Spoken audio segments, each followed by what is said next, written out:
Smoothie King asks, what's that sound? That's the sound of hearts popping out of your eyes when you see Smoothie King's all-new smoothie bowls. These Power Pack beauties are just waiting to be spooned. Our smoothie bowls start with acai or pitaya and are handcrafted with fresh toppings like sliced bananas, sweet berries, ripe mangoes, crunchy Purely Elizabeth granola, and a savory peanut butter drizzle. That's the sound of a smoothie bowl being made fresh, just for you. The new Smoothie Bowls menu, only at Smoothie King.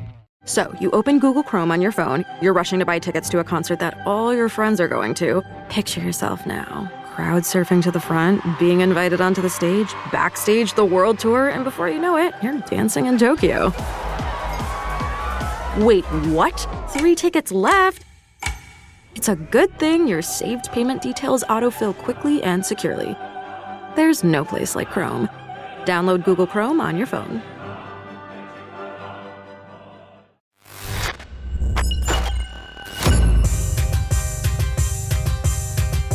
Hey, what is up? This is the ManFUzed Podcast. Kaylee here on video. First time ever. Ben H on video.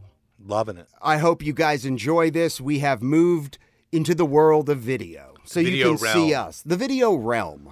So today on the ManFUzed Podcast, our guest Craig Foster is going to educate us on why you should back off if ever in an altercation with somebody wearing sweatpants that has no pockets. He's also going to detail for us how they were able to tape a dollar bill in a way that when inserted into a change machine, it would give the bill back while draining the change out of the machine. It sounds clever, but it ended up landing Craig in prison for 17 months, and how that time shaped him into becoming a tattoo artist and turning his life around. He's also going to detail how he was shot in front of his apartment.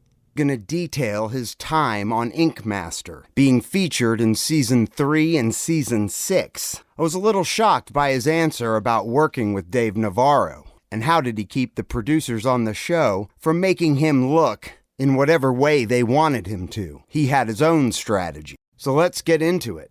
So I'm not even going to waste any time. We are going to get our guest on who is going to be on the phone. His name is Craig Foster. He is my tattoo artist, a dear friend. He was featured on Ink Masters many times. He tattooed you, Ben. He's the last guy that put ink on my body, too. So with no further wait, Craig Foster, how the hell are you? What's up, dude? Yes, sir. I'm good. You remember Ben H., right? My military buddy, handsome, dashing-looking fellow. Beautiful man. A beautiful man.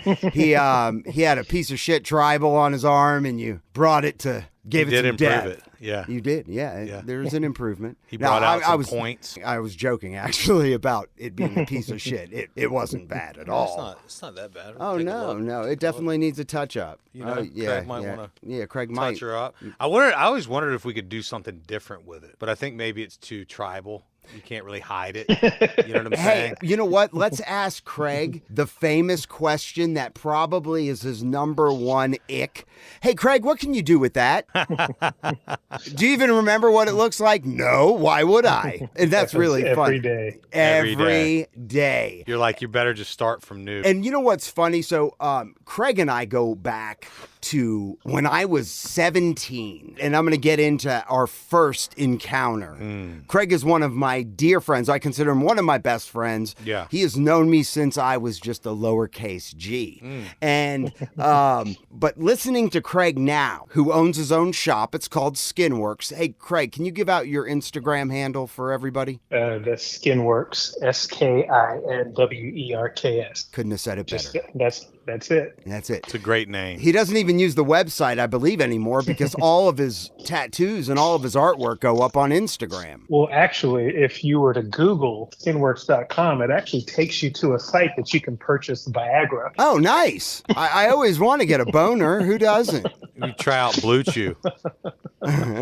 Why does the site take to Viagra? It's like a Google scam. Basically, if you're not paying Google anything for your listing, Which you don't. they can hack into your site and screw up the search results. Now, if you use like a different search engine other than Google, it would work out just fine. But if you specifically use Google, which everyone does, it literally brings you straight to a Viagra site. So what they do, they fuck it up first, and then they contact you to tell you what's wrong with your site and offer their services for $500 to fix it. But you know what? The end of the day, there is a little light at the end of the tunnel. It could be worse. You could like go to it and it could just be cock on cock. Like some dude like 69ing another guy. That might be a little... How do you even think of something like that? Well, Ben, I mean, the wild. Well, I want to contact the Viagra company and see if I can work out some kind of promotional. I mean, two old guys 69ing each other. It's just something I would have never came up with. That is just way beyond, you know. Did I say old? Yeah, did I? Did those words you come said out of my two mouth? old guys 69ing each other. Well, one of those like real fuzzy looking commercials like, where it looks all beautiful. Yeah. And it's just a man sitting on a bench with a boner just poking out of his sweatpants. Viagra. Are you old? Are you old and lonely? Are you so low that you wear sweatpants without pockets? What's wrong with sweatpants without pockets? It means you don't care about shit. You don't care about nothing. So wait a second. You literally stop giving a fuck when you wear it's sweatpants over. without. So if you have sweatpants that have pockets, you're okay. But as soon as you say, no, I don't want pockets anymore. Well, those are pants. Sweatpants with pockets are pants. You see a dude with no pocket sweatpants on and he's talking shit to you, fucking leave him alone. Yeah, do not fuck with that guy. He's got nothing to lose. He does not give a shit. He does not give two shits about He doesn't what even happens have to him. pockets. Yeah. Jesus. I wasn't aware of that. I didn't really know that was a sign that I should get the fuck out of Dodge and protect my neck. You never heard that saying? No. A man without pockets is a dangerous man. No. There's I only just made one it up, level but I above mean, that. yeah. The What's level that? above that is jorts. Jorts. Because jorts have a bunch of pockets. They're like cargo pants and jeans. Yeah. Got a blade in one, a grenade in another. So I should be more worried about jorts than I should the man with no pockets. No, jorts just means you're lonely, but you don't want to be lonely. Oh, okay. You're lonely, but you don't want it. This is really good information. You have pockets to keep you company. This is like subliminal, subconscious messaging that people, like, I wasn't aware. So when someone comes up to me with no pockets and he's raising his voice, I know that this has nothing to fucking lose, and I better just back off and just surrender, you know? You got to be able to read that shit within 2 seconds. You don't even want their eyes to see your eyes search their pockets. Yeah. You don't want want him. them to know that you know that they don't have pockets. You got to Once they figure that out, they're going to go into action. So check this out. Let's get back to a little history. Craig Foster, who has been featured on Ink Masters numerous times, one of the most talented artists I know. And I always, praise you, Craig, because your work stands out. I'm not an artist, but I've always told people I got a pretty good eye for art, and I worked with tattoo artists for damn 8 years in a tattoo shop, hanging out with you crazy motherfuckers. And we know artists that, will look at reference material and they'll kind of copy from there and stuff like that. Craig has one of those minds where he can look at something once, I feel like, and he's pretty much got whatever style of that image is just going to come out of him. And the speed that you draw is just really a gift, and it's super impressive. And you can recognize Craig's work from a mile away. Yeah. If I see somebody, I'm like, Craig Foster did your shit. And I have people come up to me all the time. Craig Foster did your shit. Yeah, I know. Craig Foster.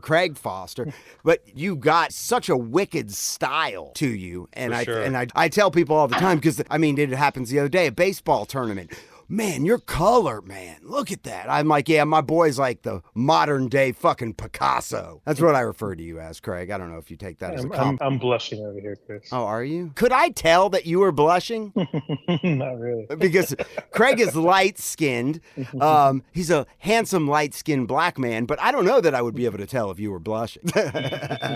Now, by the grin on your face, I could tell you were happy. So I met Craig when I was 17. I went into Psycho Tattoo. I got pierced by this fellow tattoo artist / piercer, crazy white dude with big thick dreads. His name was Barry. Barry. And how I ended up getting my foot in the, actually, so I think when I went up there, Barry pierced me. I smoked a blunt with him. I hit him up saying, like during our blunt smoking session at the empty space next door to Psycho Tattoo, I guess that they had given Dino, the owner, the keys to let him store some shit in there. So we used to go in there and get high all the time. So that's where I'm smoking with Barry. I'm like, Barry, man, I want to be a piercer. He's like, I'm pretty close with the owner. I can talk to him. And I believe in between that time and me actually coming in the day he told me to, I came in also to get tattooed. Now, I had paid. I was waiting. I wanted a big, thick band. I had like a $350 budget. And you were running late that day. You were running late that day because you had just gotten out of jail. Oh.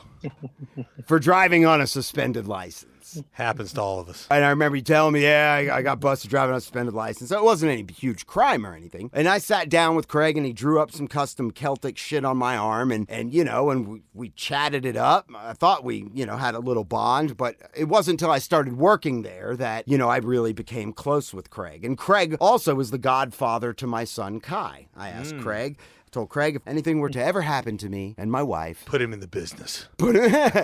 Exactly.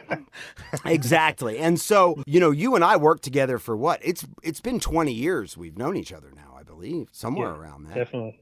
It's been a beautiful ride. We've done it all. I've been tattooing 28 years now, so it has to be at least 26 to 27 years. Wow. I guess I wanted to touch on something because, you know, when I asked you to come on, and even before that, because you had been on my radar for a minute, I was thinking about all I know about you, which is a lot, and we've shared a lot, and your story continues to fascinate me. You know, and Ben, you probably don't know this about Craig. So Craig, I guess this was before you started tattooing, correct? When you were running around, traveling from state to state, collecting money, I guess you'd say? Yes. So I'm just going to give Ben a little info and then feel free to pick it up from here, Craig. So Craig and his friends had somehow figured out, Ben, that if they taped a dollar bill in a certain way, like a $20 bill, so they would fold it and they would tape it in a certain way, that they could insert it into any machine, Coke machines, vending machines, car washes. So if they put in a $20 bill, it would trick the machine into giving you $20 in coins and giving you your bill back. Come on. Okay, Correct. can I pick it up from there? Yeah. Am I wrong? No, you're not. But in 1990 or 91, because I used to go to Wheeler High School in Marietta, one of my friends learned this little trick and told me he was coming out to my house to show me something because he knew that I would appreciate it. And we went to a Walmart and he goes walking up to a Coke machine and he pulls out this dollar bill with tape on it. And he puts it in the Coke machine dollar bill thing and then pulls it out. And then basically the machine automatically says that he has a dollar credit. And then he pushes the soda comes out 50-cent change. And back then, you know, we're talking about 1990, sodas were 50 cents. Oh my God. Well, they now. So like I'm like all 25. intrigued, like, holy shit, that was a cool magic trick. And I think my buddy, and I guess the problem, especially now that I'm saying this out loud, like talking about it, because now I'm reflecting back on my youth, most normal people, like it would just stop right there, get a free soda, and that's funny, and then that's it. But not you, Craig. No. We literally would go to hotels that would have like 10, 15 floors and thinking, okay, well, each floor is going to have a Coke machine on it. Jeez. Just go to the top floor and just hit every single Coke machine. And understanding this, like I knew that there was like $18 in quarters per machine. So basically, whatever place that we would go to, depending on how many floors it had, that's how much work it took to get that money. Get the dollar credit and then hit refund and it would drop the quarters. Is that the deal? It depends on the machine. So like really older machines, whatever, like, no, you had to buy the soda. But then there were some like newer machines, like nicer machines, like you would just hit change machines. It would give you full quarters back. God. So you ended up with a lot of Coke. Was there a drink of choice? No machine had more than $18 in quarters. Really? Like At that all? was the limit. That's how much change quarters that a machine would hold, was $18 in quarters. Okay. So from there, we started thinking like, well, shit, like all this work that it takes to get $18 out of the machine, if we took this same idea and put it towards a change machine, like that would change it. And so like it big basically took about a year. And one of our friends basically bought, if you go to car washes, I'd say most car washes that have change machines, there's 3 different makes of a change machine. So the most popular one is a company called Hamilton. And Hamilton, they probably had machines at about 70% of all car washes. And that was the first machine that we figured out how to do, was a Hamilton machine. So you could literally go to a machine and clean out like $400 to $800 within like an hour and a half. Wow. So, and that's kind of fast forward to none of us had jobs. All of us lived in an apartment in Marietta, and we would just go on road trips and just clean out. And get thousands of dollars, right? Just Yeah. Do really well. And then unfortunately, like I'm just one of those people who I get caught. But I was like dedicated to my friend. So basically I would take a lot of the heat because I was probably one of the only friends in my group that had a record. So it was just an easier outcome for like, I'll say I did it because I literally didn't care about my record. And then my friends would like kind of help me get out of it, like paid bond or whatever, blah, blah, blah. See, normally, isn't it the opposite, I'd feel like? Because if your boys didn't have the record, obviously you would go away if your record was bad enough, where they would be a first-time offender, but you had your boys back to be like, I'll take it. Well, not really. So basically, it was like, if I had a record and they didn't have a record, they could basically say that they didn't know what I was doing. Okay. And they would have to be let go immediately. Gotcha. So it would just be less complicated. Right. If only one of us was incarcerated than like all of us together. So you were the designated fall guy. I don't think that's how it all, it's not like we spoke about it and that's what happened. It's just whenever something bad would happen, I wouldn't want my friends to get in trouble. So I would just kind of, I did it. I had boys like that growing up. I've been saved a number of times by friends of mine who have in situations where we were all busted a couple times in the Army, different things, and one stepped up and just was like, hey, this is on me. The whole thing, it was my idea. I had the stuff. I did this. I did that. These guys didn't even want to participate. It was me. Right. You know what I mean? No, but I mean, it was just, that was just a thing.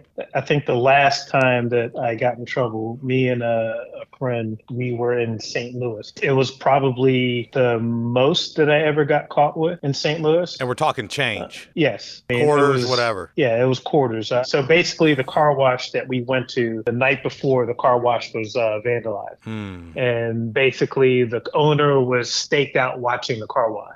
And so we pull up, scan the area, don't see anybody. It was like snowing up in, it was like in St. Louis, like the suburbs. And we start hitting it. And then within like 30 minutes of hitting it, I noticed a truck that was sitting across the street and it looked like there was a person in it. So immediately, always our plan, if something seemed off, we would split up. One person with the car would drive off and the other person on foot would carry all of the evidence, which would be the bills. Right. And the cash and the quarters. And that's what I did. I was the one on foot. So my friend got pulled over because the guy obviously called the police. When they pulled him over, they didn't find anything except for my wallet. So my ID was in the car. Ooh. Dang. So they immediately arrested him on suspicion that there was a second party on foot. And then they ended up finding me probably about 2 hours later. Where were you?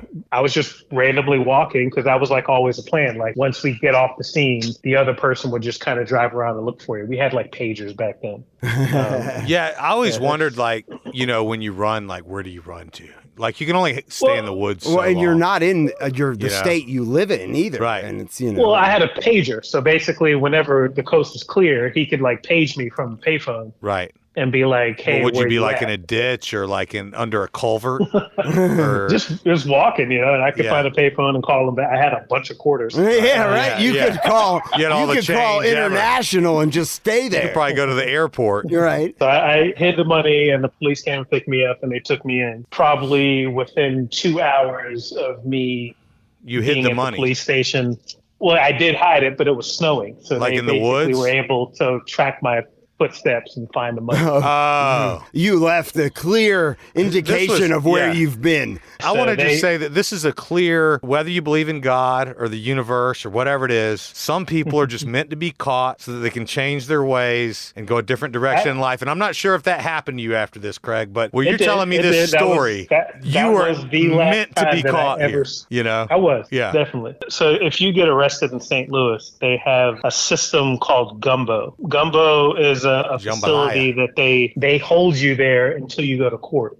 Ooh, that's the worst. And so I've been incarcerated quite a bit, and that hands down was the most dangerous, serious jail that I've ever been in. The St. Louis And jail. I want to say, mostly because they had to separate gang members from Chicago from gang members in St. Louis. Oh, yeah. You were either on one side or the other. And if you weren't on either side, you were just kind of, it was just dangerous. Yeah, you were up for recruitment from either side.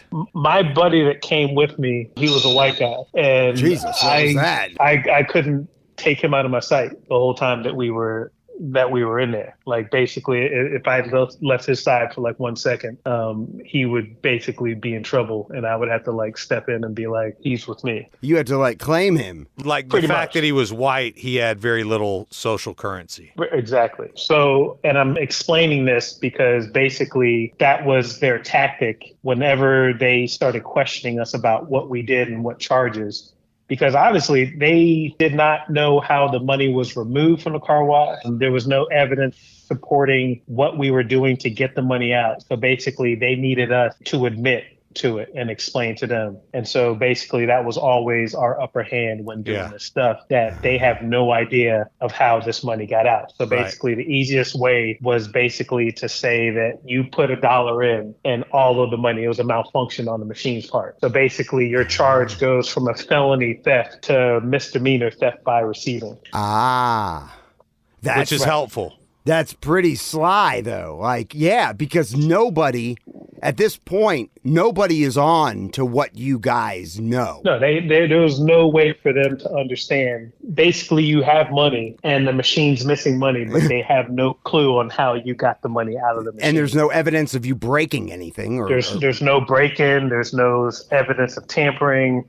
Like, it's just magic. Have you ever seen David Copperfield? Yeah. That's crazy. Yeah, and most places just don't know how to deal with it. So basically what they did, they got him, separated us, and basically he admitted to everything. They told him, you don't have a record. We know the situation. You're with this guy. He's a lot of trouble. He has a record. Why don't you tell us what happened and we will let you go? Nothing. And so basically he admitted that we took the money out, but he didn't tell them how. He basically just got it to get out, which to this day, I don't have any animosity because he was literally in danger every single day. It was kind of difficult to watch him kind of try to navigate through that system just because he was white, that he was in danger. So you knew he was going to just be like, whatever you need to know, I just need to get the fuck out of here. Well, I didn't know that that's what happened. They just separated us. And basically I learned like 3 days after we were separated that he had been freed. Wow. But they still didn't get you on the felony, right? Because so basically after they freed him, that became my alibi. Well, you guys just let go the guy that was doing it. Right?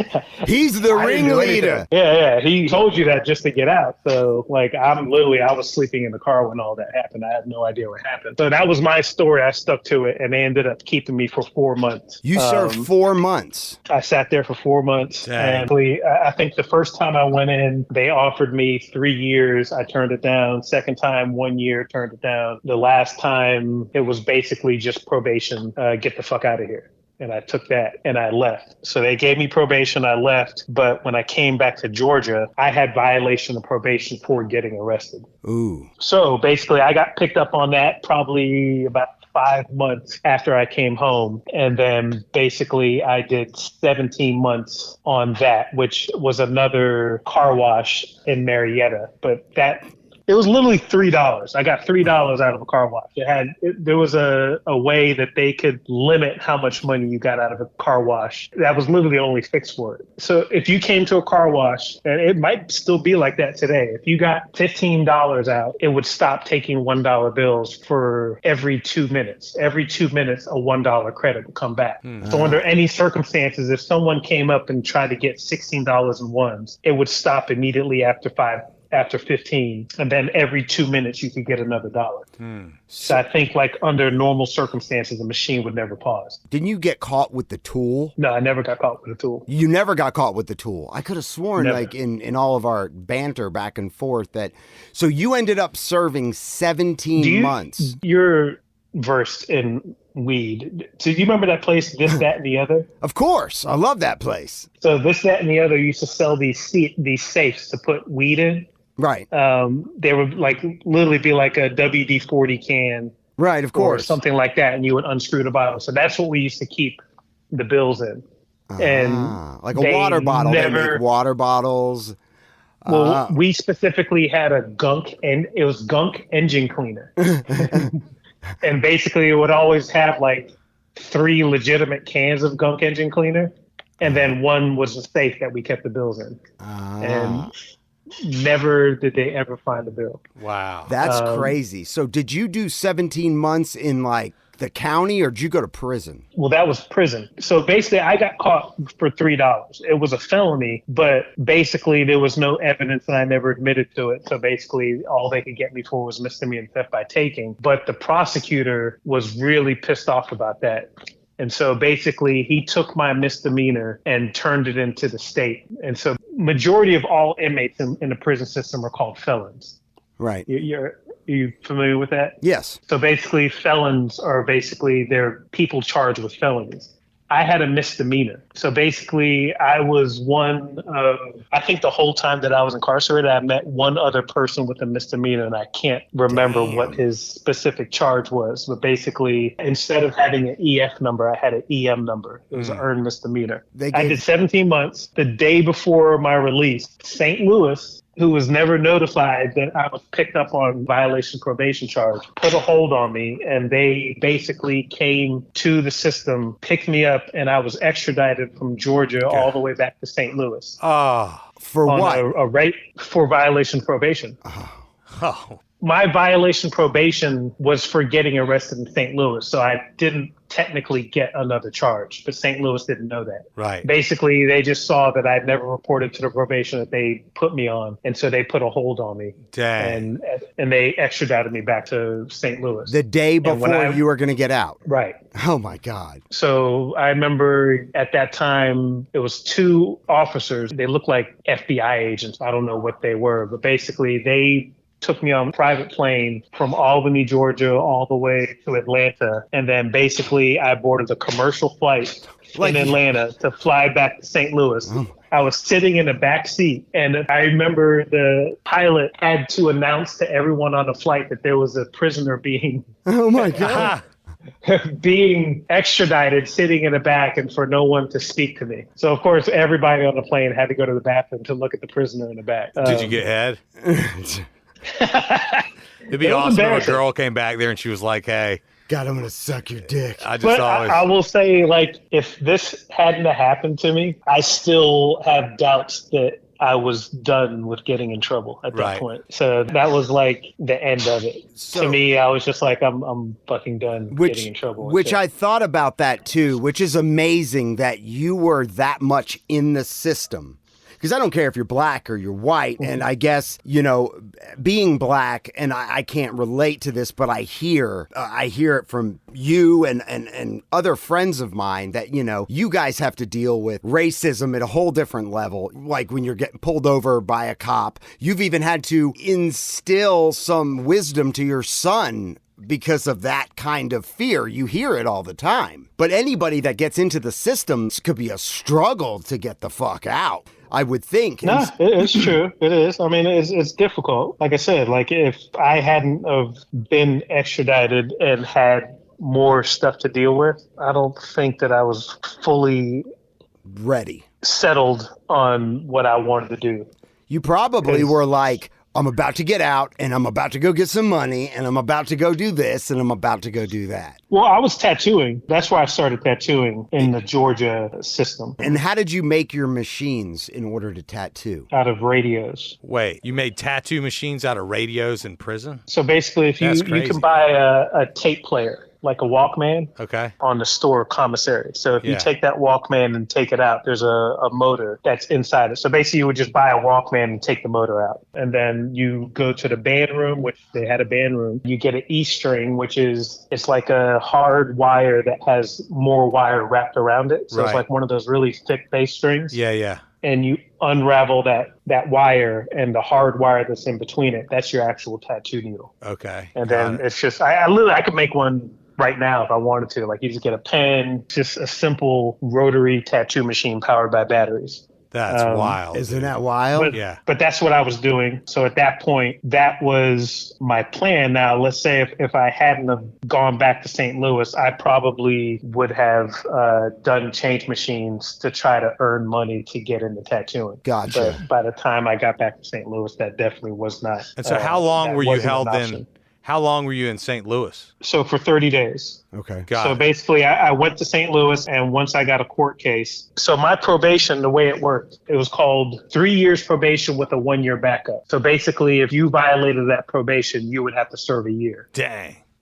So basically, I was being brought back to St. Louis to serve a year for violating that probation. And so the day before I went to court, I had a probation handbook that basically just kind of gave you your rights as I don't know if you understand, but probation, it's still a prison sentence or a jail sentence. It's just limited that you're not in jail. Right. Got it. You're not physically in jail, but anybody on probation or parole, you're literally incarcerated. Yeah. They're just letting you not take up in space. Jail. You're not taking up space in the. You don't have any rights whatsoever. Wow. If you're on probation or parole. So basically, I had this handbook that literally told me what rights I do have, which aren't many. And the one right that I did have, it said if you were extradited from another state, it's a judge's discretion to give you time served on the time that you served in another state. So I just got done doing 17 months. Mm-hmm. So when I went to court, I had a public defender, and I showed him what it said in the book. And he said he's not going to go for that. And I said, well, the fuck can you ask? Yeah, just ask him. Ask the judge, and it's the judge's discretion. He's like, well, there's no way he's going to go for it. And I said, well, you're my public defender. I'm just asking that you ask the judge. And so he went and asked the judge, came back and said the judge wants to see you in his quarters. And so I went in. The judge sat me down. I'd still remember it to this day. He pulled out a Bible, and then he prayed for me. After he prayed for me, he said, so I'm going to go ahead and agree to sign this on a condition. And I said, okay. He said, you will never come back to the state of Missouri ever again. Wow. Dang. And I was like, can you elaborate on that? And he said, well, if you have to go past Missouri somewhere, go the long way around. Wow. If you step foot in Missouri ever again and I find out about it, you will be incarcerated and you will be forced to serve that year. Ooh. And I was like, so how long does that last? He's like, forever. So to this day, I'm still not allowed in the state of Missouri. Do you think that judge is still alive? Probably. I mean, judges make good money, so I would think he probably is. Right? So you agreed. And yeah, I agreed, and they literally let me go. Fuck. So that's no crazy. charges, no nothing. And I basically took a bus from St. Louis back to Georgia. Wow. And literally within a week, I got a job at a tattoo studio. So that's unbelievable. So being in jail and learning how to tattoo, I would imagine you become pretty popular, and probably that's a good currency because people are probably trading you whatever they have for tattoos, right? Yeah, I never had to worry about anything. There's definitely a lot of protection. So the system that I went to, it was called Calhoun CI. So just for people who don't know about the Georgia corrections. So basically, if you're given a sentence that you have to go to prison, you first go to a place called Jackson. Jackson is a penitentiary that's located in Jackson, Georgia. You basically go there for close to 3 months. It can be a month to 3 months. But basically, you do diagnostics. They do testing on you, figure out what your education level is, and basically what threats you are as far as what kind of employment you can get while you're in there. So basically, if you're you're a threat to like run away, then obviously you cannot do anything outside the jail. But then if you're not a threat and you're cool, basically you can have like a job where you're not supervised, which is what I got while I was in there. So yeah, they were trying to figure out like where you would fit in job wise. Right. So when I went through diagnostics, I was like the highest level of no threat, if that makes sense. I'm a lover. Like, yeah, like I'm in there on the misdemeanor. Like my maximum time was a year, but like I said, the prosecutor pulled a lot of strings to make me do more than a year, because basically I had a year time for my misdemeanor charge, and then I had like 8 months left on probation. So basically I agreed to take the misdemeanor if they ran them both concurrent. Right. Well, the prosecutor held on the probation time until I got to the finish line of the year, and then he turned in my probation time on top of that, adding more time. What a prick. Onto it. I mean, the prick was me, because basically I was the one. You're the prick. I basically beat his charges that he wanted to get. He was trying to get a felony on me, and I kind of got by on him. Yeah. So he got by on me in the end of that. But anyways, the jail that I went to was called Calhoun CI. It was a brand new facility built. And when I went there were 15 inmates altogether. Wow. And this is a whole prison. And they were all brand new COs. And by the time I left, there were like close to 1,800 inmates. Dang. So I was kind of like established as the beginning of the system before it got populated. One of the first. Yeah, you were like the ringleader. There was one other tattoo artist, and that was the guy that kind of helped me get my start in there, this guy named William Knott. But basically, this kind of sums up. Well, that's awesome. And I think it's cool to point out that your dad served in the military, right? Yes, in the Air Force. Your brother served in the Air Force, right? Yeah, at that time, my brother went in, and like he was definitely full throttle, and probably Desert Storm by that time. And your dad is a pretty, I didn't grow up with him as a dad, but he's a pretty stern, he's an Air Force guy, he's a military guy. He's pretty strict, right? Pretty stern. I was the black sheep. You were the black sheep. Yeah, well, totally. And so you have a brother named Chris, which, Ben, this is kind of cool because I have a brother named Craig. Seeley. Yes, Seeley. Kaylee and Seeley. But, you know, Kaylee is my alter ego. It's really Chris, which is really unique. Now, your dad, when you got out, how did he deal with you being in prison for 17 months? Was he just like, well, you got to pay your dues because this is all your fucking fault? I don't remember us being super close during that time, because basically when I came out of that whole system, I definitely was very headstrong in the fact that I was going to be a tattoo artist. And he didn't like that.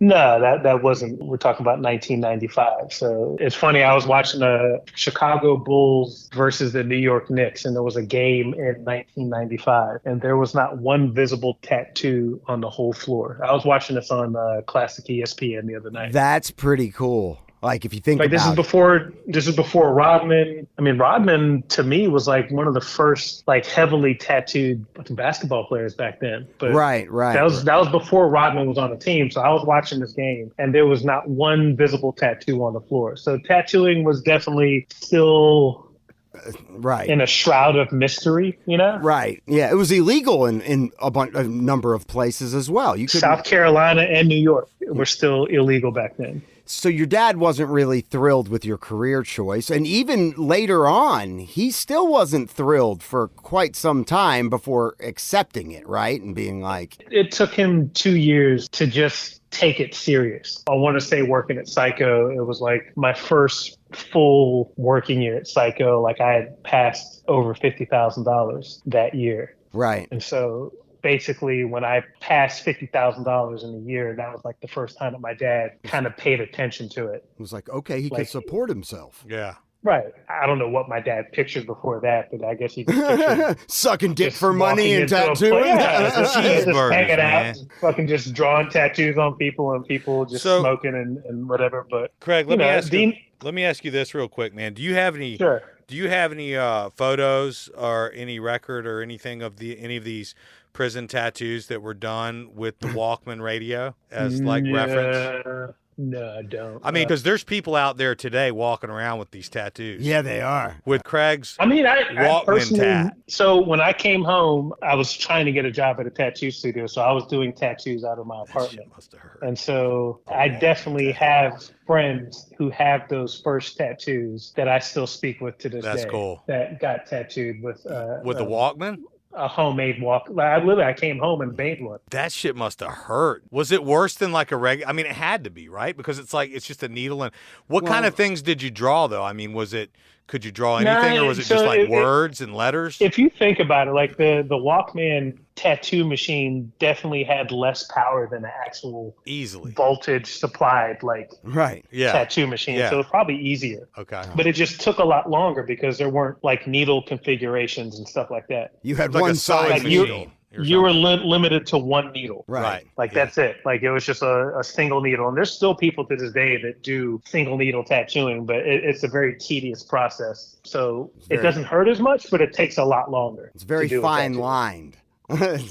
Yes. Interesting. So to me, that's just an amazing story. So you get a job at Psycho. Our paths cross. We become great friends. Craig, was like a big brother to me. He gave me hard lessons throughout the years. Fucked your ear up. He fucked my ear up. I have damage, actually, to my ear. Permanent damage to my upper cartilage because of this man.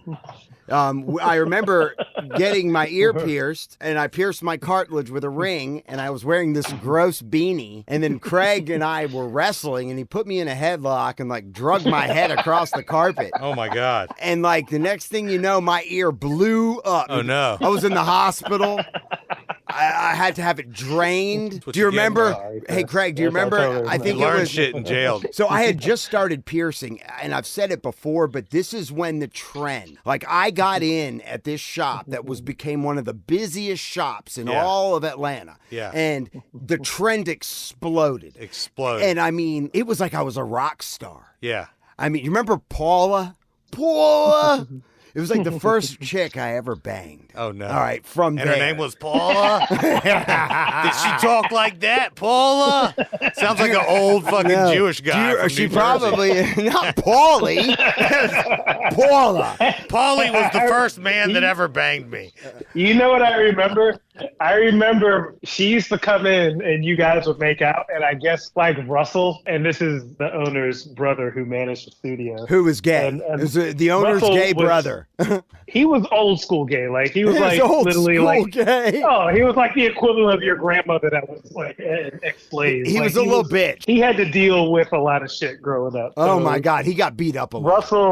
Russell did not like you making out with your girlfriend, so he had Tom. Rest in peace, Tom, because Tom's not with us anymore. Right, his lover. Tom was the most inconspicuous, you would not know, in the closet. He looked like a plumber. Yeah, beard, just. And Tom came in one night and they made out in the front, and we were like, oh my God. What are you doing? And Dino. And he was just like, what's the difference between Chris doing it and me doing it? Oh, and then his brother, who owned the shop, found out and screamed at him, "Do not be doing that gay shit in my front of my shop." So Russell, he was so funny. Oh, listen. So hilarious. Russell, he was just like the biggest bitch sometimes. I liked Russell. What was the story, Craig, with the straight guy? That Russell turned this guy. You talking about Wirtz, buddy? Wirtz what? His little homie, because Wirtz was living with Russell. So we had a guy that was living with Russell, not because he was gay, but just because he needed a place to stay. No. Because he was a loser. Because he's a loser. Remember, his wife kicked him out or something. So right. He was working front counter for us, and Russell so he went gay needed for a roommate. No. So the guy brought his friend over because he was his living best there. friend from childhood. Came and hung out. And at the end of the night, he didn't know where his friend was, and he heard noise in the friend's room. And so he opened the door, and Russell was banging him. Oh my God. Oh my God. Can you imagine? His buddy told me he was experimenting. Yes, you gotta try it at least once. How do you know you like it until you try it? That was probably Russell's argument. Russell was probably like preying on the dude's weakness. Like, hey, his buddy could have easily like plead the fifth and be like, I was drinking or whatever. But no, he just said like, no, I was experimenting. Dude. So, I mean, the amount of stories, we just don't even have time to the amount of stories and funny shit that went on. So fast forward a bit, you were dating somebody seriously. You had already had a daughter. You weren't with the baby's mama. And you broke up with, her name was Christy, I believe, right? Yes. And now the first few years of me working with you, it was like you were married. You weren't going out. You weren't hanging out. I was the young buck. But as soon as you got single, it was like my club buddy appeared. And all of a sudden, Craig and I are hitting every club every night of the week. You guys are famous. Oh my God, we were crushing. Monday nights, Wednesday nights, Thursday nights, Saturday nights, Sunday nights. Oh my God, we were crushing. We're rolling our balls off. I mean, so many stories, so many epic nights that we would just go out. And it was like you found this newfound freedom. You were a faithful guy to who you were committed to. But once you were done, you were done. And it was like you got your own place and we're just kicking it. That's amazing. Nonstop. And so one night, there used to be this club that we would frequent on Wednesday nights. They would have a wet t-shirt contest. It was called Ballyhoo's. It was in this spot on Chambly Tucker in the shopping center, but everybody from all areas converged on this one huge nightclub. Yeah. And we ran shit there. We like, everyone knew us. They got tattoos, they got piercings. We're kind of rock stars. Anyway, a previous night in Buckhead, which used to be the hot spot too, I believe you had started talking to your now wife, Sky, right? At that point? Yes. Mm-hmm. Was she wasn't living with you? No, she was not. But she was at your house. She didn't come out with us that night. We went to my buddy, rest in peace, Philip, PP. We called him PP because he peed in a girl's mouth one time, and it was just an epic story. So, we got to give him his credit where it's due, right? So Philip had tried to jack some dude's wallet, or he had gotten in an altercation with this. He got in an altercation and the dude tried to rob him. But this wasn't at Ballyhoo's. This was at like the week before at a different club. In Buckhead. Tried to like take his money. So Philip came and got me and like just tried to rob me. And if you knew Philip, there was always like a 50-50 chance that he might be responsible for it. Right. You wanted to have his back, but he might be the faulty of the party. You just had to like figure out exactly, like you had to see, like you had to investigate before you got fully involved with any of Philip's problem. Right. And so when Philip said it, I was like, come on, I'll go with you, confront him. And so when Philip saw the guy, he pointed him out, that's him. And I'm like, well, go ahead and confront him, I got your back. And Philip said, why'd you try to take my money? And then it said, what are you going to do about it? Because it didn't know that I was with Philip. And so that confirmed that Philip was telling the truth. So I basically was gonna have Philip's back at that point. And then it was like kind of moving in toward Philip. And so then I moved at the guy like from the side, and the guy like kind of looked and saw that I was with Philip, and the guy like backed off and like left. Fast forward 2 weeks later, we were at Ballyhoo's, and I saw that guy watching the group that we were with. And that was back then, it was like me, you. I mean, we would always have like a group of like 10 people. We had a crew hanging out. And I remember like he was like watching us, and then we had a couple of friends that were like wanting to go over there, and I kind of got the feeling like the guy's like carrying a gun. And so we went and got the bouncers. The bouncers like got the guy, kicked him out, and then the following week was when the incident happened. So Craig left the club. We parted ways. Well, we saw him there, right? Didn't we have him removed from the club? That was a week before. So I never even saw him that last night. So Craig, we part ways. We've been rolling our balls off all night. Craig drives home. I don't remember if we drove together. I don't remember if No, we didn't. I was by myself. You by yourself. We go our separate ways. Craig gets out of his car. You tell the story from here, Craig. I'm pulling into my neighborhood. I have like a security gated neighborhood. And my pet peeve is when people try to like zip through behind you when you go through your security gate. Right. And so this who was following me, he like tried to get through the gate, and I like stopped short so that the gate would hit his car. And he sped around me and stopped right next to me. And that's literally the only reason why I remember, like, I had a description of his car, because we kind of had like the stare down, but he had tinted windows, so I couldn't see inside the car. And then I pulled into my spot right below my apartment. And I noticed that the car who tried to speed in behind me parked a little further down the street. And so I remember sitting in my car and just like kind of watching. And then I kind of assumed maybe there's someone who lives here that just got home. Like they were possibly like leaving the same club that I left, and then immediately just didn't think anything else about it. And so I'm like walking towards my house, and then basically I just noticed two figures like approaching me. I was probably about 30 feet from my staircase that led to my apartment. Dang. But I remember very clearly that I did not have any concern. Like I never thought that there was any malicious intent the way that they were approaching me. So I literally just stopped and just like kind of like looked at him like, oh, that's weird. And then as he like came walking up to me, he like hit me in the face with the gun. It was a 40 caliber. Dang.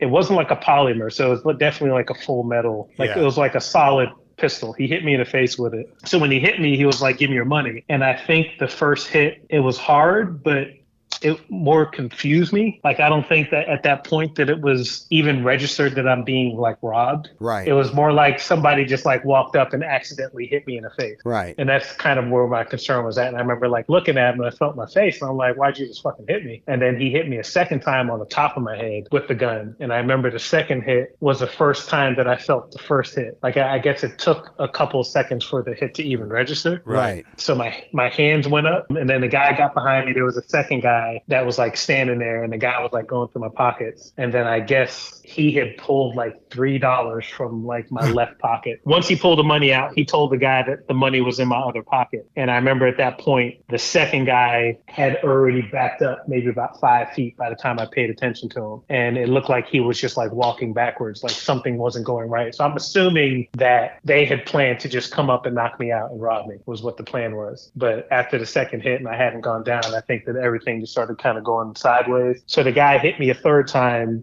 on the very back of the head. And I remember the third hit was just like it caused a reaction. And I remember just like kind of turning and grabbing the guy, like trying to do some Bruce Lee type shit that you see on TV. Right. You know those videos where the memes like it shows a guy telling you what to do? Right. Like in a situation, and then they show someone else trying it and they're in heaven. Right. And that's literally exactly what fucking happened. Like I tried to do some Chuck Norris, like I'm going to smack his hand and take the gun and then turn it back on him and say some like gangster, like Arnold Schwarzenegger shit, and I ended up getting shot. God. So you got shot in the hip or in the stomach? Through my right side. It went through my right hip, went through L5 of my spine, and then hit the other side of my hip and stopped. Wow. But I'll tell you what, the hit, like a 40 caliber bullet on close range, it laid me down. And you had to crawl, you had to drag yourself up your steps and try to knock on the door, right? And let Sky. The most difficult thing about getting shot with a 40 caliber is your brain does not comprehend the amount of force behind a bullet. Like you should see like a truck hitting you or something like that. Right. So it was like really disorienting. As soon as I like figured out that I got something hit me, I like stood up, and I didn't know I got shot. And the guy like left. And I remember like walking up like a couple of steps, and then I started getting like wet, and I started like looking at my clothes, like thinking like, man, this guy like threw fucking liquid on me, like oil or something. And then I noticed that I was like bleeding like really bad. Dang. And so I remember like lifting up my shirt and just seeing the actual gunshot was when shock like set in, because it was just like a thumb size hole in my side that blood was like pumping out. Wow. As soon as shock set in, I couldn't walk anymore. I couldn't breathe. And I managed to like use my hands because my legs weren't really working. And I got all the way up to the top. And so Sky, my wife, which this is like my story on how I decided to get married. Sky wasn't even supposed to be at my house that night. So she heard the gunshot and came to the door. So when she got to the door, she heard me struggling to get up the steps. Wow. And so she was like sitting there listening. So as soon as I got to the top of the steps, I remember hearing her voice say, "Who's there?" So as soon as I heard her voice, I kind of like tried to clean up my voice a little bit. It's me. Like, No, I was just like, it's me. I was like, open the door. And she was like, I can't see you. And I'm just like, I'm just sitting down. Just open the door. She's like, well, I can't see you. I'm just like, fucking open my fucking door. So she opens the door, starts freaking out. I'm telling her, like, don't worry. Everything's cool. I got shot. And she starts asking questions. And I'm like, fucking call 911. I'm fucking dying. And so she calls 911. And they basically, like, rushed me to Grady. I want to say the police officer was Cobb County. Dang. Was driving by my apartment complex and heard the gunshot. Right. And just like kind of started like coasting around. Waiting so for as soon as the call came in, he was like right there. So he came walking up, found the shell casing. Long story short, they caught the guy a month later on the night that I found that Sky was pregnant with Kale. Wow. That's pretty epic. And he was conceived the day before I got shot. Yeah, I was like right near Valentine's Day. All right. We all went out for Valentine's dinner at the Surin of Thailand. That right there, the Surin of Thailand, that's right, which is epic. And so you left Psycho Tattoo, you went on to work someplace else. You know, obviously you and I kept in touch, and, you know, many, many years, like 16 years now, you opened up your own shop to be closer to your mom in Carrollton, Georgia, which is where you are now. Skinworks is located in Carrollton. And a few weeks back, we talked about some of the issues you were having with your black mold and your slumlord you have been dealing with. Ben weighed in on some of, you know, those stats and whatnot. I pulled some comp. Yeah, he did pull some comps, but I think and I hadn't sent them to you because I think at that point you had already found a different location, which you are still pursuing. Yes, yeah. I've been doing a lot of research on a lot of stuff, but basically I am going for a commercial loan right now, which I assume that a commercial loan is a commercial loan different than a residential loan? Much different. You've got a number of different kinds of commercial loans. The best ones are through SBA, which is a Small Business Administration, but they're also the most difficult ones to get. Right. And so that's where we're looking at two options, and the SBA is one of the options on the table. So we're going through that process right now, but I'm still in a location just carefully watching, making sure that the landlord is cashing my checks, because I feel like as long as he cashes the checks, then I'm still... Yeah, he hasn't given you notice yet, though, but also... No notice. Has he been cashing your check? Has he cashed your check? Yes, he has. Okay. Yeah. So every month. That's nice. So here's another funny thing, because you guys drew up the contract. You and who was the fellow that you used? Bob Rhodes. When we came out here. Right. So in the contract. Who, let me add, is no longer with us anymore, unfortunately. Really? He died. And I just found out the other day, actually. I was pretty sad. Rest in peace. Yes, rest in peace. Well, Bob and Rhodes. his gift, because he basically put in that contract that I had to pay the first and last month's rent. So not only do I have the month that I paid rent that they cash a check for, but I still have a still standing last month rent with them. Nice. So that literally gives me like 60 days play from the point of whenever he does give me that notice. Or whenever you give him that notice. So how many years into owning Skinworks and being in Carrollton were you contacted by Ink Masters? So I came out here in 2005, and I want to say, Ink Master was like maybe 10 or 9 years ago. Probably been here like right at 10 years, right when Ink Master contacted me the first time. And it was pretty funny to see you because you've always had like really cool hair. I'm going to say like Coolio type hair. You've had some wild and crazy shit like The Weeknd. Somehow he would wear his hair all crazy. But like that hair was awful on the show. So they took Craig, who had this real funky style, and they'd put him in like a pink shirt and they would straighten his hair like he was a pimp. And you'd be sitting there like, what the fuck are you wearing? I think my favorite meme was if Ice Cube and Cat Williams had a baby. It would be you. It was a picture of me. Right. Just like, that's fucked up. That's fucked up, right? So being on that show, it was great exposure. But they were being judged. You were being judged by, in my opinion, people that weren't tattoo artists, or they were shit tattoo artists, but they were celebrity tattoo artists is what they coined them to be. I'll go out on a limb and say that Chris Nunez was definitely a decent, talented tattoo artist, but Dave Navarro obviously is not a tattoo artist. He's a musician, but I think his place on the show as a judge was the untrained eye opinion. Gotcha. So he was like a wild card. Like basically it was like person that was just like everyone else, how they would vote. on something, which I get it. And you're banging Carmen Electra, right? The untrained eye. You never brought that up to Dave Navarro. Dave was actually the coolest one out of all of them. But why wouldn't you bring that up to Dave Navarro? I was just told numerous times, do not bring it up. Was he married to her at the time? No, they were totally separated. Oh, it was a sensitive subject.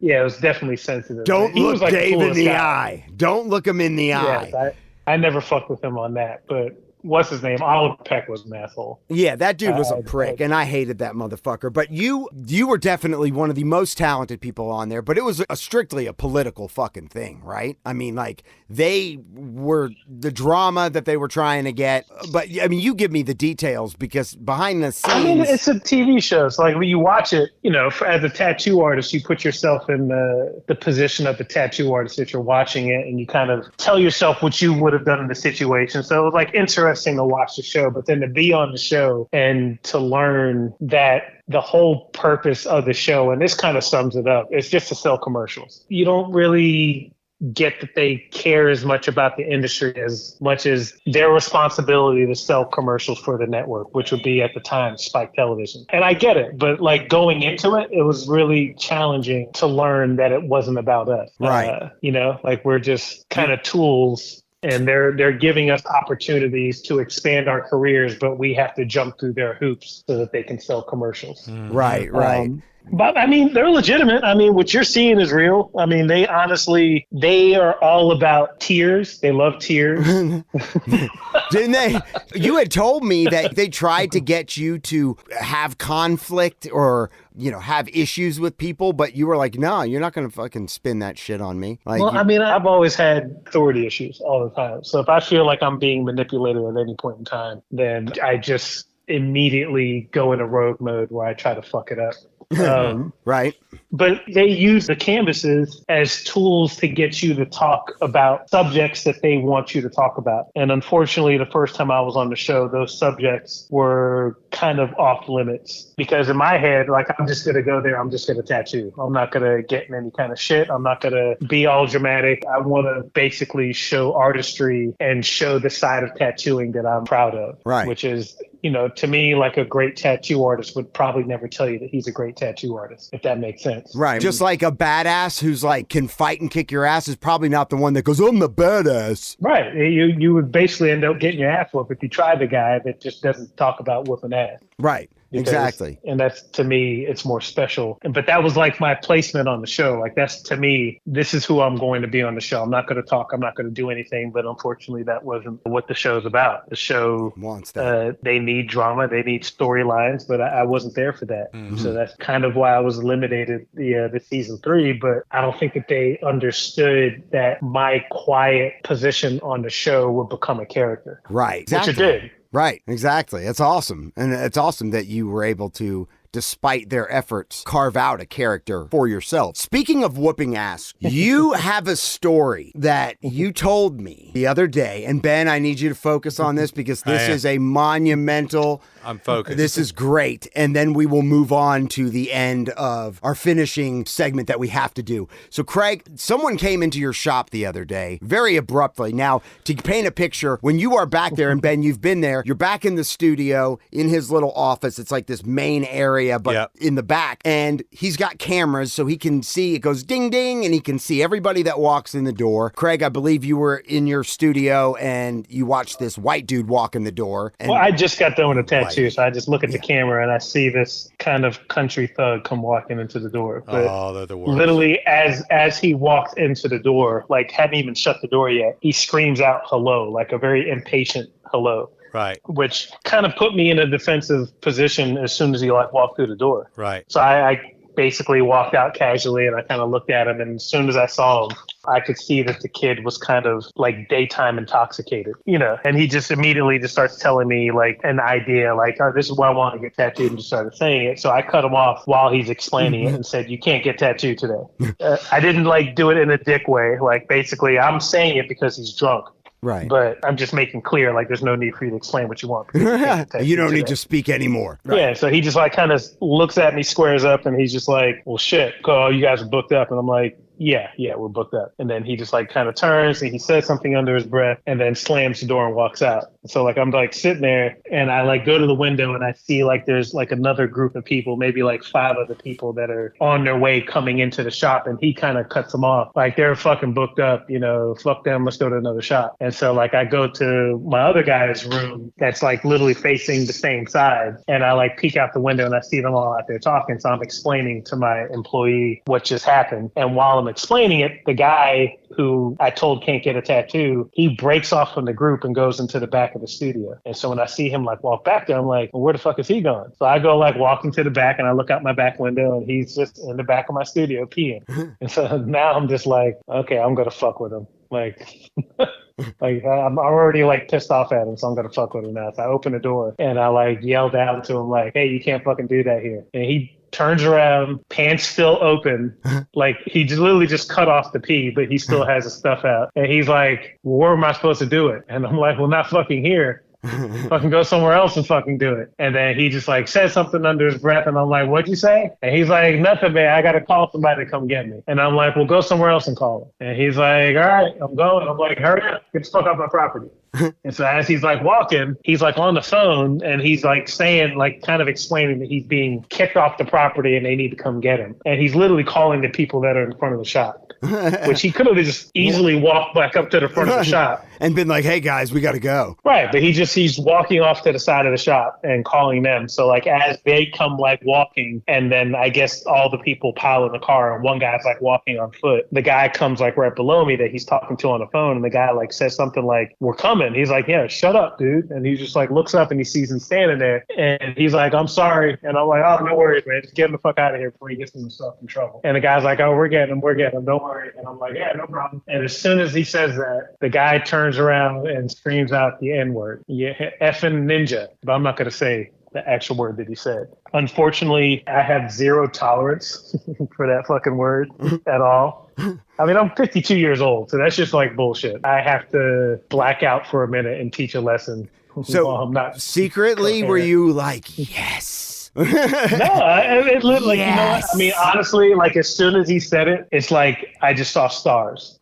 I remember just my feet were already running down the steps. The guy he was talking to on the phone literally just got out the way because he heard it too. And I just start running. Like I'm full-fledged, heels kicking my ass, running as fast as I can, like running at the kid. And the kid's just casually just like walking, but I think he heard my running angry footsteps.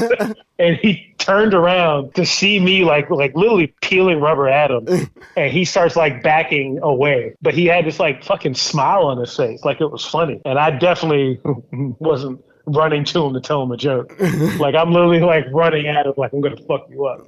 And as I run up on him, I'm like, "What the fuck did you just say?" And he's just like, "Oh, come on, man. It's cool. I'm like, "It ain't. What the fuck did you just say?" And then before I could even say it again, my right hand just swings and I just like the hardest slap to this kid's face. The silly thing was I hit him so hard that he somersaulted to the side. Like his head hit the ground and his feet were placed where his head was. He looked like he was breakdancing. He hit the ground so hard. Oh my God. That was a Will Smith slap. The visual of him hitting the ground, it made all of my anger go away. Like I was not angry anymore. Like it was more funny. And he screamed too. Like there was like an assault scream that he like let out. Yeah, it was like a, you know, like a like hurt it was, animal. Yeah. Well, like, I couldn't be mad at him anymore. You're forgiven and I feel great. But immediately as I clear anger and I'm not angry anymore, I remember just kind of scanning the area and there's a doctor behind my studio. It's called Meg Clinic and his name's Dr. Brent Harris. And Dr. Brent is working on his gardening in front of his place and he's like literally planting something, but as soon as I meet eyes with him, he's like literally staring right at me. Like, he watched the whole thing. And I remember it's a doctor, you know, like right. I'm friends with the guy, like I talk to him all the time. So immediately to clear up that I just slapped somebody, I basically just gave him this casual hello. Hey!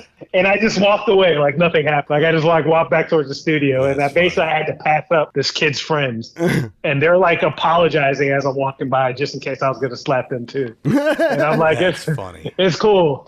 I was like, he just paid for it. He just got slapped. They're like, we're so sorry. I'm like, don't worry about that. He just got slapped. That's funny. So as I walk inside the studio, Brent calls me and I'm like, pick up the phone. I'm like, Skinworks. And he's like, hey, Craig. I'm like, hey, how you doing, Brent? What was that? He's like, he's like, I could have sworn I heard someone yell the N-word. Mm-hmm.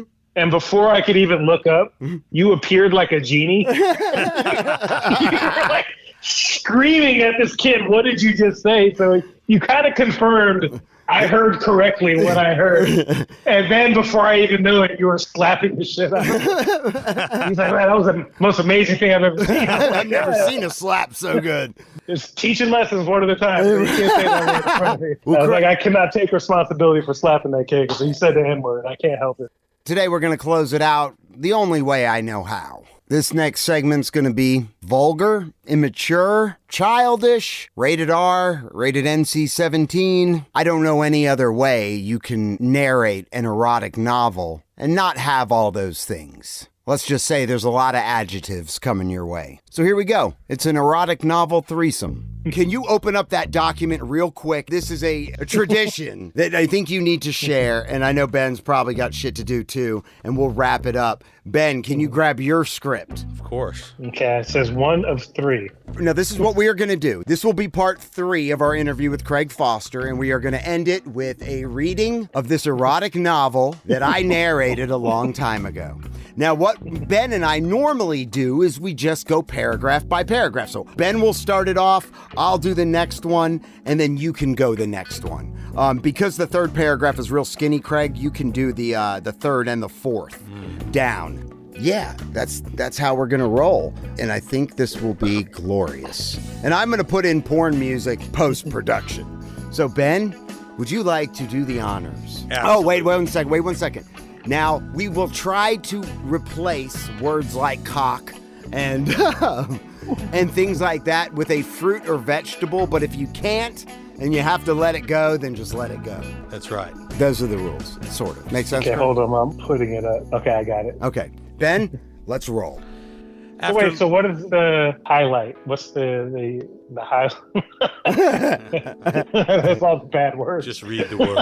Yeah. Just read the words. So those could be where you insert your replacement word.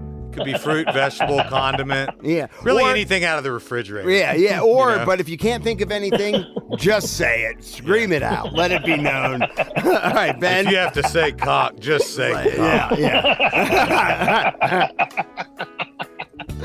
All right, Ben, let's roll. After leaving the kitchen and that cucumber hogging blonde, I walked out onto the back lawn of the mansion. The cool night air counterbalanced the heat made by the clusterfuck of naked bodies spread out on the grass. The sexual moans of randy women, hungry gnarls of horny men were inviting to me like music to my ears. And although I was excited that I felt my pulse beating through my cavern lips after the screw in the kitchen, considering it was my first encounter of the night, it seemed to pale in comparison to the sandwich fuck going on strong not too far from the jacuzzi. There were 2 guys with a chick in between them. She donned a strap-on and was fucking the guy in front of her in the ass. Oh my God. Jesus. My crevice started vibrating. I mean, it was like I'd hit an orgy heaven. So I have to read the next one. You read the next and the next because the next is really small, so you have to go a little bit meatier than that. Off to the side was a cardboard box filled with dildos, vibrators, and strap-on. Like a kid on Christmas morning, I eagerly picked out a black cucumber. What'd you just say, Kaylee? Long, man, it was thick. Never hesitating, I jumped at the front of the sandwich fuck. Became the head of the train. The guy behind me softly touched my shoulder, told me that his name is Hannibal.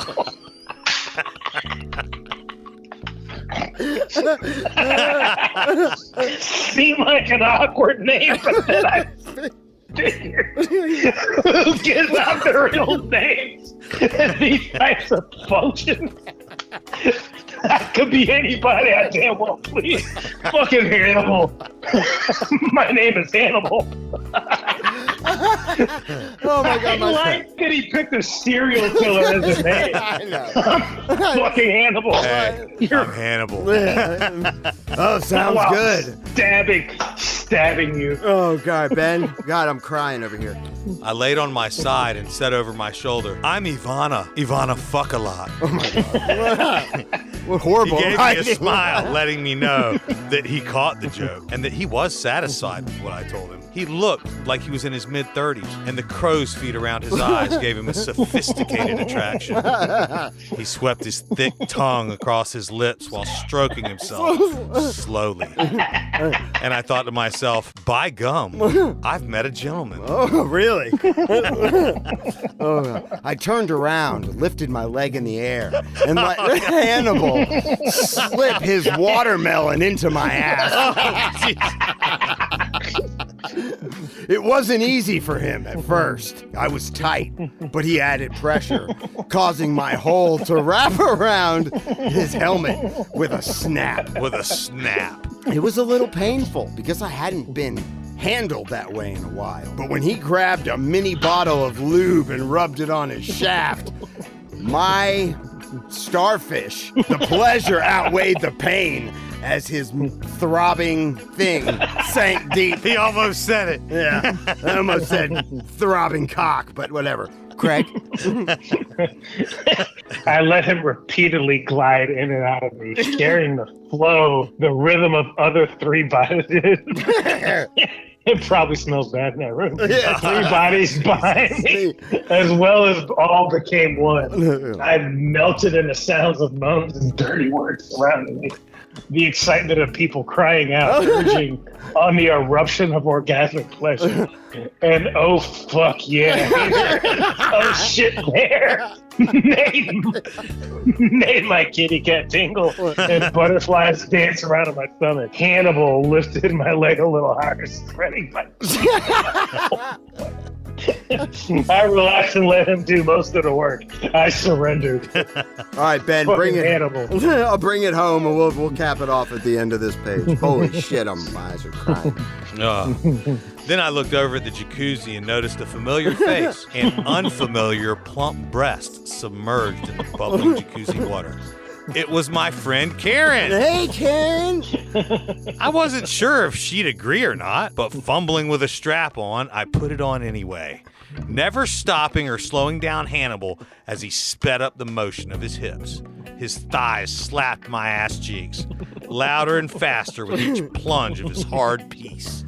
Looking hungrily at Karen, I hoped her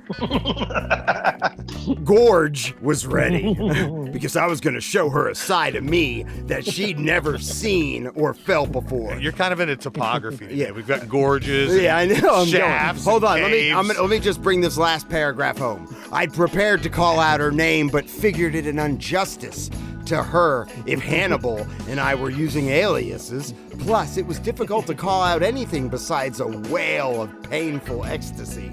Hannibal was flowing in and out of my ass with heavy thrusts.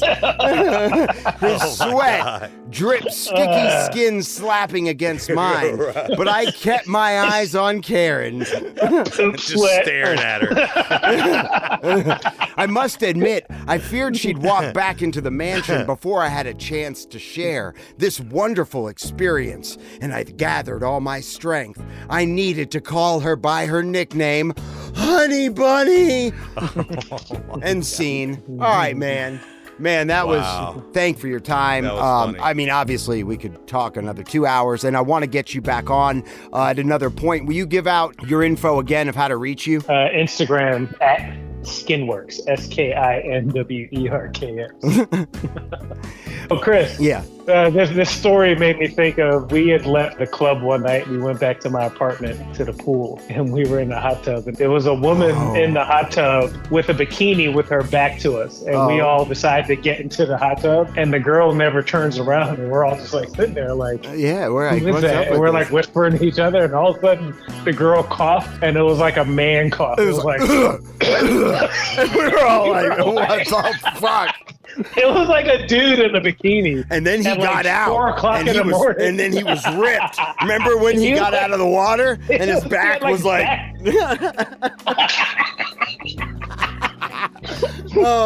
Oh That's why I remember that. Oh my God, that was a classic night. Hey, buddy, thank you for your time. We appreciate you. We'll put links up to all your shit on the episode description, and make sure you check out Craig's work. It's not like anything other you've seen.